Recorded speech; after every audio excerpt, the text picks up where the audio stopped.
저는 우리 수명이 길어지고 있기 때문에 점점 더 관계성을 바꿔보는 게 중요한 것 같아요.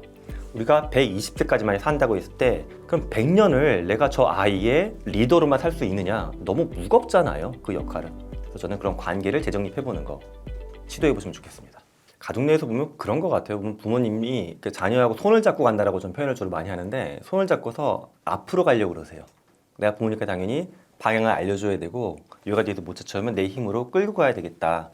이게 뭐 어떤 나쁜 건 아니지만 굉장히 무겁게 자기를 바라보고 있어요.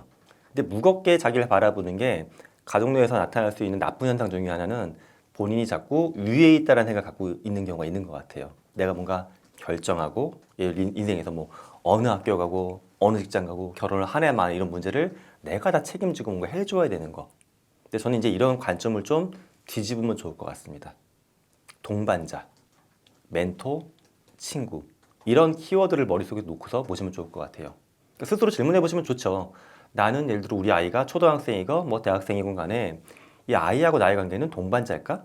멘토일까? 친구일까? 특히 세 번째 친구라는 우리 아이는 나 절대 친구라고 안 볼 것 같은데 좀 요러면 뭐 지금 당장 좀 관계를 서서히 바꿔봐야 되지 않을까. 수평적으로 들어갈 수 있는 방법은 굉장히 많아요. 제가 부모님들한테 정말 편하게 권해드리는 건 혹시 뭐 가정에서 자녀분들이 좀 어리고 게임 같은 걸 좋아한다. 그러면 자녀분한테 게임을 제가 배워보라고 많이 권해드려요.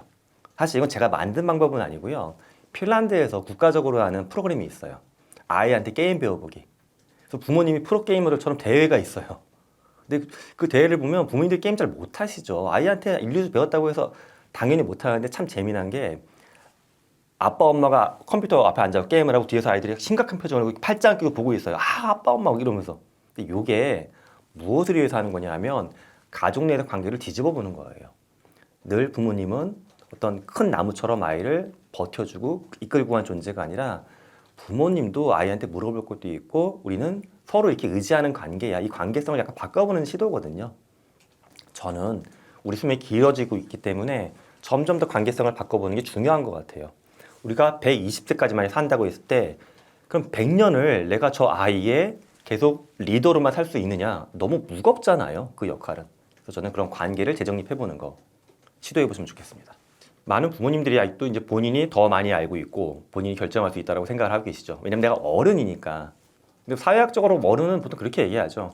더 지식을 많이 갖고 있고 인적 네트워크도 충분하고 뭔가 책임질 수 있는 사람.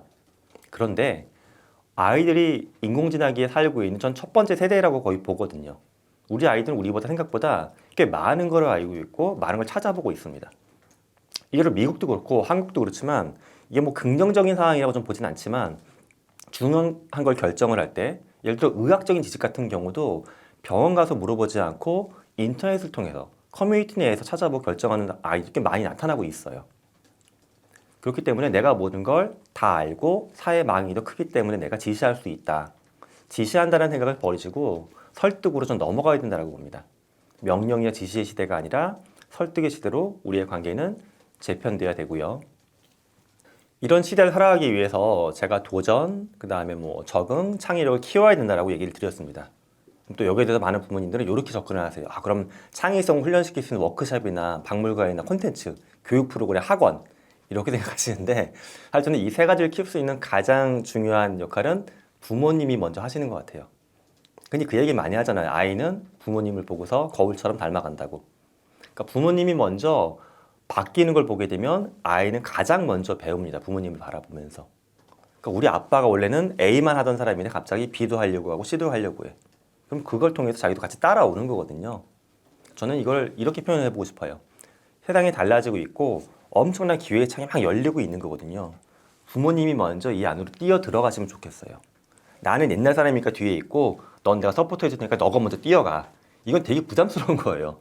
아직까지는 그래도 부모님한테 많이 의지하니까 아이들이. 그러니까 부모님이 앞장서서 뛰어가는 모습을 보여주세요. 몸을 던지는 모습을. 그럼 아이는 뒤에서 함께 할 수 있을 겁니다. 저는 앞으로 인공지능 시대에 많은 기기와 기술들이 우리가 추구하던 목표를 좀 편하게 다가갈 수 있도록 뒤에서 밀어줄 겁니다. 그럼 목표가 빨리 도달되니까 인간은 편해지기만 하는 거냐? 아니죠. 우리가 그동안 바쁘다는 이유로 손대지 못했던 목적에 대한 것. 도대체 우리는 왜 이런 가정을 만들고 왜 이런 조직을 만들고 왜 이런 사회를 만들었는지에 대해서 목적의식. 더 좋은 사회를 만들기 위해서 우리는 무엇을 고민해야 되는지 이런 것들을 우리가 놓지 않아야 된다고 봅니다. 현재 발생하는 기술들만 놓고 봐도 정말 이게 맞는 건지에 대한 고민 포인트가 좀 많이 보여요. 일례로 수많은 기술들은 엄청나게 많은 자원과 에너지를 뒤에서 먹으면서 우리한테 앞단에서 많은 걸 좋은 걸 보여주고 있거든요. 근데 인류가 정말 자원과 에너지를 지금처럼 계속 써도 되는 건지 이것도 고민이 되기도 하고요. 또한 이런 수많은 기술들은 원천적으로 엄청나게 많은 투자와 위험 부담을 감수하고 진행돼서 완성된 기술이다 보니까는 큰 기업들이 이런 걸 쥐고 있습니다. 그럼 기술이 특정 기업들이 독재하는 쪽으로 점점 흘러가는데 그들을 견제할 수 있는 우리가 어떤 사회적인 장치가 있는지 우리는 그들의 모습을 충분히 관찰을 하고 관심을 갖고서 뭔가 결정하고 소비자로서 또는 주권자로서 행동하고 있는지 이런 독재자에 대한 문제도 충분히 대비를 해야 되고요. 세 번째가 어쩌면 가장 큰 문제인데 양극화입니다. 제가 이제 말씀드린 인공지능은 원래 일반적인 자연재해는 한 종한테 거의 동일하게 발생하는 거예요. 비슷한 시점에. 그러니까 나 혼자 팔이 2개 아니라 우리가 만약에 새로운 종으로 진화돼서 어떻게 느낄지 모르지만 팔이 4개가 돼. 그럼 뭐 사피엔스가 아니라 다른 뭐 이름으로 부를 수도 있겠죠. 근데 지금 그게 아니라 어떤 사람은 기계 장치를 200만 원짜리 사가지고 뒤에 팔 하나 더 붙였어. 이렇게 하고서 택배 업무를 하거나 뭐 춤을 추거나 그림을 그리거나 해요. 근데 나는 예를 들어 이게 철학적으로 안 맞을 수도 있지만 돈이 없어서 못했어. 이거는 진화인데 누구는 돈이 있어서 역량이 있어서 또는 선택할 수 있는 어떤 위상이 있어서 할 수 있고 누구는 못해. 이렇게 어떤 사회적으로 벽을 나눠가지고 진화가 달라지는 거. 이게 저는 새로운 양극화로서 문제가 될 수 있다고 바라봅니다. 이미 미국 같은 경우만 봐도 남자하고 여자의 수명이 보게 되면 여러분 남자 집단, 여자 집단 내에서 소득에 따라 갖고 남자는 기대 수명이 15년 차이가 나요. 저소득층과 소득이 높은 층, 여자는 10년 정도 차이가 나고. 근데 이게 더 벌어질 확률이 저는 높다라고 봅니다. 그럼 이렇게 인간이 갖고 있는 수명조차도 진화를 선택할 수 있는 인공적인 어떤 선택권에 따라서 막 벌어지고 있는 거. 이게 좋은 쪽으로 인류가 가는 거냐? 저는 좀 아니라고 생각을 하거든요. 그래서 우리가 이런 것들을 통해서 이루고자 하는 목적이 도대체 무엇이고 이 목적을 추구하는 과정에 생기는 수많은 문제들을 우리는 해결할 수 있는지 이런 부분들을 놓치지 않고 돌아봤으면 합니다. 사실 초인류는 제가 뭐 야심적으로 말씀드리는 건 아니지만 모든 인류가 함께 봤으면 하는 좀 바람은 있습니다. 왜냐하면 인류의 미래에 대한 이야기이기 때문에 이걸 특정한 의사결정권자나 특정 연구자만 인류의 미래를 결정하는 건 아니라고 보거든요. 그래서 함께 보고 저는 판을 깔고 싶어서 이 책을 집필을 했습니다. 인류가 변해가는 양상에 대해서 우리가 함께 바라보고 이야기할 수 있는 뭔가 하나의 씨앗이 되기 위해서 이 책을 만들어 놓은 거고요. 좀 더 구체적으로 보게 되면 미래의 변화에 대해서 관심 있는 분들, 우리가 현재 어디로 가고 있는 건지 좀 더 나는 함께 이야기해보고 싶다.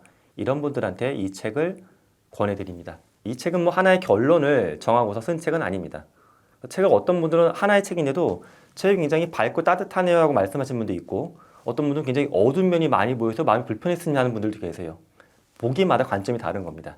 저는 관점이 다른 것뿐이지 이 두 분의 관점도 틀린 건 없다라고 봐요. 이렇게 관점을 나누고 싶은 분들이 이 책을 선택해 주시면 좋겠습니다. 미래는 대통령이나 기업 오너들이 결정하는 게 아니라 우리가 함께 만들어가는 거라고 생각을 합니다. 인류는 저는 그렇게 생각을 해요. 애벌레인데 이제 껍질을 벗고서 날개를 막 펼치고 있는 존재 같아요. 근데 날개가 잘 펼쳐져가지고 아름다운 날갯짓을 해서 좋은 목적지로 날아갈지 아니면 우리가 여기서 날개가 찢어져가지고 오히려 애벌레보다 못한 다른 존재로 될지는 대통령이나 기업 오너의 결정이 아니라 우리의 결정에 달려 있다고 저는 생각합니다. 그래서 함께 결정하고 함께 책임지기 위해서 책을 읽어주시면 어떨까 합니다.